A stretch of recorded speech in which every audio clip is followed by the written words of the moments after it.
बहू बनी ड्राइवर। सीमा की साड़ी रवि से होती है। रवि को नशे की बुरी लत लगी होती है। एक दिन अरे माँ, मेरा एक साइड का शरीर काम नहीं कर रहा है। मैं आज खेतों में कैसे जाऊंगा? अरे बेटा, ऐसा ना बोल। तेरे पापा के जाने के बाद से तू ही घर चलाने का सहारा है। मैं डॉक्टर को बुला लाती हूँ। देखिए बहन जी, रोहन के शरीर के एक साइड में लकवा है। अब वो कभी ट्रैक्टर नहीं चला पाएगा। घर में मंहूसियत का माहौल हो जाता है। लीजिए माँ जी, रोटी खा लीजिए।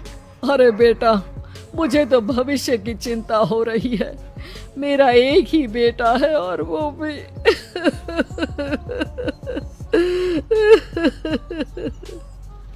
माँ जी, आप चिंता न करें। जब तक ये बीमार है मैं खेत जाकर काम कर लिया करूँगी। वैसे भी नशे के कारण इनका शरीर काफी कमजोर हो गया है। अगले दिन सीमा खेत में जाकर काम कर शाम को घर लौटती है। ये ले बेटा, पानी पी ले। कैसा रहा काम का पहला दिन? माँ जी, काम तो ठीक है, लेकिन मैं अगर ट्रैक्टर चलाना सीख लूँ ना तो काम और भी आसान हो जाएगा। अरे बेटा, दुनिया क्या कहेगी कि औरत होकर ट्रैक्टर चला रही है। माँ जी, या तो हम दुनिया देख ले या अपना घर, कोई बात नहीं। जब ये ठीक हो जाएंगे तो सब ठीक हो जाएगा। अरे बहू, जरा बाहर तो आना। जी माँ जी। बहू, तेरे मामा जी आए हैं, तूने बुलाया था ना? हाँ माँ जी, वो मामा जी ना आज से मुझे ट्रैक्टर चलाना सिखा। सीमा मामाजी से ट्रैक्टर चलाना सीखती है। वो मन लगाकर खेतों में काम करती है। और एक दिन माँ जी, पता है इस बार पूरे गांव में सबसे ज्यादा फसल का उत्पादन हमारे खेतों में हुआ है। इस साल तो खूब पैसे आएंगे। हाँ। सास खुश नहीं होती है। वो चुपचाप वहाँ से जाने लगती है। तभी सीमा उसे रोक लेती है।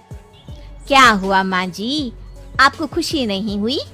बेटा, आज डॉक्टर साहब बोल रहे थे कि रोहन के ठीक होने के लिए 5 लाख रुपए की जरूरत है। समझ नहीं आ रहा क्या करूं।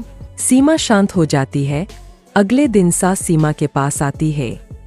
बेटा, ये मेरे गहने हैं। इसे अपने गहनों के साथ जोड़कर सुनार को दिया। जितने पैसे हो ले आ। डॉक्टर को आज ही देने हैं।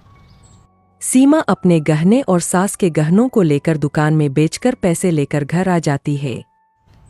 माँ जी, सिर्फ 3 लाख रुपए का ही इंतजाम हो पाया है। बाकी के पैसे कैसे आएंगे? बेटा, अब तो एक ही चारा है, हमें जमीन भी बेचनी पड़ेगी। माँ, खेत बेच देंगे तो खाएंगे क्या? अरे बेटा, कोई दूसरा चारा भी तो नहीं है। रोहन ठीक हो जाए तो वो मेहनत करके इससे भी बड़ी जमीन ले लेगा। सास बहू मिलकर खेत भी बेच देते हैं। अब पूरे पैसे लेकर सास डॉक्टर के पास जाती है। डॉक्टर साहब, ये लीजिए सारे पैसे।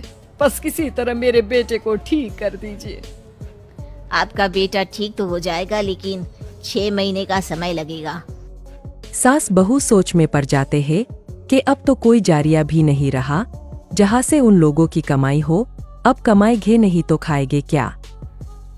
माँ जी, मेरे माता पिता ने लड़की होने के कारण मुझे ज्यादा पढ़ाया लिखाया नहीं, लेकिन ट्रैक्टर चलाना सीखकर मैं कुछ काम करने के लायक तो हो ही गई हूँ। अरे बेटा, ट्रैक्टर अब कहाँ चलाएगी? खेत तो बिक गए हैं। माँ जी, मैं किसी और के खेतों में दिहाड़ी में काम कर लूंगी। कुछ तो पैसे आएंगे ही ना। कहकर सीमा काम करना स्टार्ट कर देती है। जैसे तैसे उन पैसों से गुजारा चल ही रहा था। माँ जी, पास के अस्पताल से मुझे नौकरी के लिए ऑफर आया है। पैसे भी ये 4 गुना ज्यादा मिलेंगे और अब खाने पीने दवाई के साथ हम कुछ पैसे भविष्य के लिए भी जोड़ पाएंगे। लेकिन काम क्या है बहू? माँ जी, मुझे अस्पताल की एम्बुलेंस चलानी है। अरे, तू तो मेरी बहू नहीं, बेटा है। बेटा, जरूर जा बेटा। और हाँ, तूने पूरे गांव में एक मिसाल कायम कर दिया कि हर काम हर कोई कर सकता है। उनके लिए लड़की या लड़का होने की कोई जरूरत नहीं। सीमा मन लगाकर काम करना शुरू कर देती है। आगे जाकर वो